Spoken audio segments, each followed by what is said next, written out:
रात्रीच्या अंधारात अंधाराचा फायदा घेऊन जनरली चोरटे चोऱ्या करतात, अनेक वस्तूंवरती डल्ला मारतात। परंतु एक अशी देखील चोरटी आहे की जी खरं तर दिवसा ढवळ्या तुमचा पाहुणचारही घेते आणि तुमच्या नाकाखाली चोरी करून पळून जाते। ही अशी बबली कोण आहे जाणून घेऊया। हा कुबेराचा खजिना सापडलाय विमल इंगळेच्या घरात। महागडी घड्याळं, दुकानात नसतील इतक्या leather purse, cosmetics, mobile phones आणि महागड्या साड्या, हे बघून तुम्हाला थेट जयललितांची आठवण व्हायची। पण नागपूरच्या या विमल इंगळेंचा कारनामा ऐकून तुम्ही थक्क व्हाल।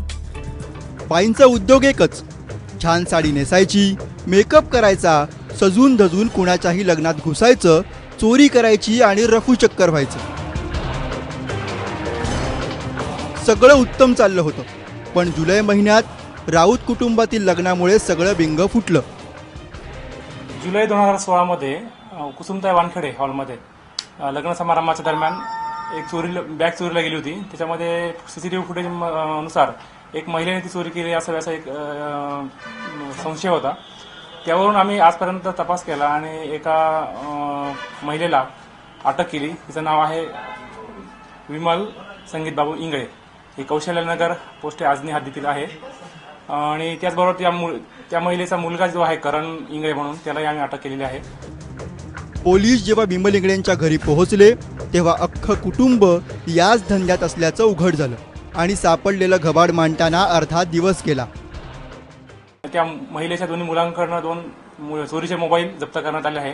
त्याचप्रमाणे जेव्हा आम्ही घरझडती घेतली, त्या घरझडतीमध्ये जवळजवळ 20 विविध प्रकारचे पेन ड्राईव्ह, कॅमेरे, त्याचप्रमाणे वॉचेस, जे रेस्ट वॉचेस आहे महागड्या, अतिशय म्हणजे महागड्या स्वरूपाचे वॉचेस, त्यानंतर वेगवेगळ्या कंपन्यांचे कॉस्मेटिक्स जे महागडे असतात, जे सर्वसामान्य लोक वापरू शकत नाही, असे महागडे कॉस्मेटिक्स आम्ही जप्त करण्यात आलेले आहेत। त्याचप्रमाणे जे गुन्ह्यामध्ये वापरलेल्या साड्या, त्यानंतर आयपॉड, इलेक्ट्रॉनिक्स काही वस्तू, ATM, विदेशी काही चलन आम्हाला त्या घरामध्ये सापडले आहेत। विमल इंगळे यांनी चोरीत करिअर करण्याआधी राजकारणातही हात आजमावलाय। 2011च्या पालिका निवडणुकीत या बाई अपक्ष म्हणून लढल्या आणि पडल्याही। लग्नाच्या व्हिडिओ शूटिंगमध्ये महिला चोराचा चेहरा स्पष्टपणे दिसल्यानंतर पोलीस कामाला लागले। नागपूर शहरातील विविध पोलीस स्टेशन्समध्ये लग्न कार्यात चोरी झाल्याच्या जेवढ्या घटना घडल्या होत्या त्यांची माहिती गोळा करण्यात आली। त्या संदर्भातले उपलब्ध असलेले सीसीटीव्ही फुटेज तपासण्यात आले आणि या सर्व घटनांमागे एकच महिला चोर कारणीभूत असल्याच्या निष्कर्षापर्यंत पोलीस पोहोचले आणि त्यानंतर गवतातून सुई शोधून काढावी त्या पद्धतीने नागपूर महानगरातून पोलिसांनी या महिलेचा शोध घेतला। विमल इंगळे यांनी नेमक्या किती लग्नांमध्ये पाहुण्यांचा बँड वाजवलाय याचा आकडा उपलब्ध नाहीये।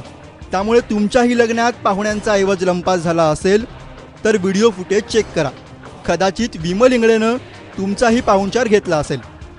रजत वशिष्ठ, ABP माझा, नागपूर।